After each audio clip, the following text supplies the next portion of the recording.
नमस्कार। आज हम भारतीय इतिहास के एक ऐसे साल पर नजर डालेंगे जिसने स्वतंत्रता संग्राम की पूरी दिशा ही बदल कर रख दी। हम बात कर रहे हैं साल 1922 की, जो आज़ादी की लड़ाई में एक बहुत ही निर्णायक मोड़ साबित हुआ। लेकिन सोचने वाली बात यह है कि आखिर ऐसा हुआ कैसे?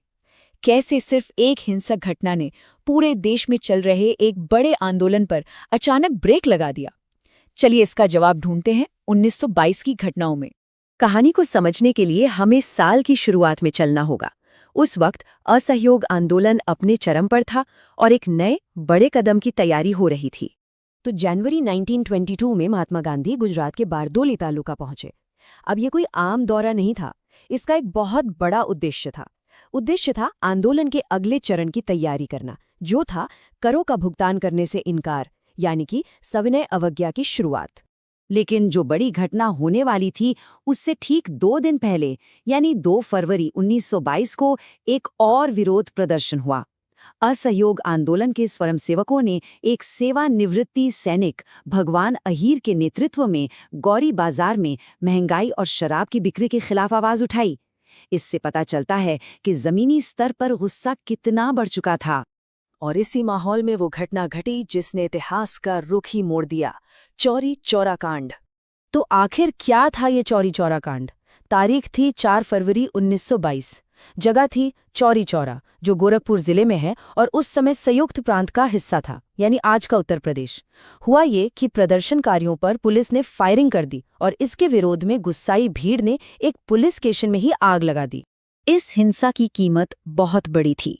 कुल 25 लोगों की जान गई, जिसमें 22 पुलिसकर्मी थे और 3 आम नागरिक थे। इस एक घटना के बाद जो हुआ उसने सबको हैरान कर दिया। एक तरफ आंदोलन वापस ले लिया गया और दूसरी तरफ इसके सबसे बड़े नेता की गिरफ्तारी हुई। चौरी चौरा की हिंसा की खबर जैसे ही महात्मा गांधी तक पहुंची, उन्होंने एक बहुत बड़ा फैसला लिया। 12 फरवरी 1922 को इसी हिंसा के सीधे परिणाम के तौर पर उन्होंने पूरे देश में चल रहे असहयोग आंदोलन को स्थगित करने की घोषणा कर दी। आंदोलन रुकते ही ब्रिटिश सरकार हरकत में आ गई। तारीख थी 10 मार्च 1922।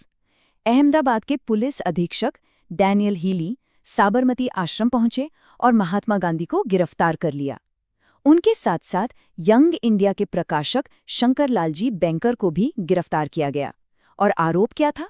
राजद्रोह, यानी आईपीसी की धारा 124A।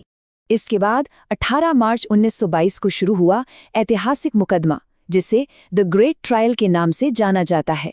न्यायाधीश रॉबर्ट ब्रूमफील्ड की अदालत में महात्मा गांधी ने अपना अपराध स्वीकार कर लिया और सजा सुनाई गई, राजद्रोह के लिए 6 साल के कारावास की। गांधी जी जेल में थे, आंदोलन थम चुका था। इस मौके का फायदा उठाकर ब्रिटिश सरकार ने अपनी पकड़ और मजबूत करने के लिए एक के बाद एक कई कानून पास किए। चलिए इन कानूनों को एक एक करके देखते हैं। 22 फरवरी 1922 को आया एक्ट वी ऑफ 1922, जिसका उद्देश्य था क्रिमिनल लॉ अमेंडमेंट एक्ट 1908 के कुछ प्रावधानों को निरस्त करना। फिर 29 मार्च 1922 को आया press law repeal and amendment act X4, जिसका मकसद इंडियन प्रेस एक्ट 1910 को निरस्त करना था। इसके बाद 28 अप्रैल 1922 को आया the Indian states protection against disaffection act 1922, जो भारतीय रियासतों के शासकों को असंतोष से बचाने के लिए था। और आखिर में the police incitement to disaffection act 1922, जो पुलिस बल में असंतोष या अनुशासनहीनता भड़काने वालों को दंडित करने के लिए लाया गया था।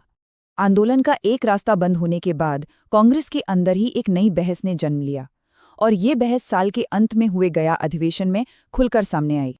वैसे इसी बीच 1922 में कुछ और भी महत्वपूर्ण घटनाएं हुई।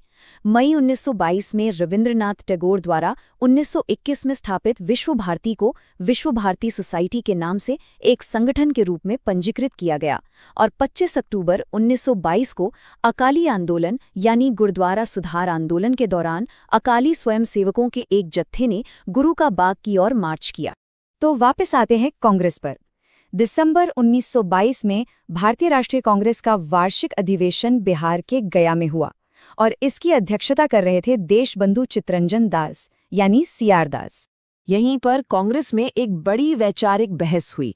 एक तरफ थे प्रो चेंजर्स जिनका नेतृत्व CR दास कर रहे थे उन्होंने विधान परिषदों में प्रवेश करने का प्रस्ताव रखा और दूसरी तरफ थे नो चेंजर्स, जिन्होंने इस प्रस्ताव का कड़ा विरोध किया।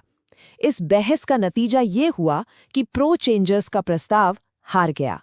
लेकिन इस असहमति के बाद बात यहीं खत्म नहीं हुई। सीआर दास और मोतीलाल नेहरू ने एक बड़ा फैसला लिया।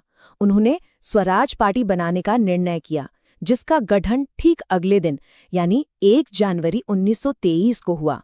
तो अगर हम परीक्षा के नजरिए से देखें तो 1922 से क्या टेक अवे है? पहला, चौरी चौरा ने अहिंसक जन आंदोलनों की रणनीति पर दोबारा सोचने को मजबूर किया। दूसरा, असहयोग आंदोलन के रुकने से एक राजनीतिक शून्य पैदा हो गया। तीसरा, इसी वजह से भारतीय राष्ट्रीय कांग्रेस के अंदर एक वैचारिक विभाजन हुआ। और चौथा, ब्रिटिश प्रशासन ने इस मौके का इस्तेमाल अपनी कानूनी पकड़ को और भी ज्यादा मजबूत करने के लिए किया। इससे आगे के इतिहास को हम स्टडी फॉरकास्ट के वीडियो के अगले भाग में और भी रोचक तरीके से पढ़ेंगे।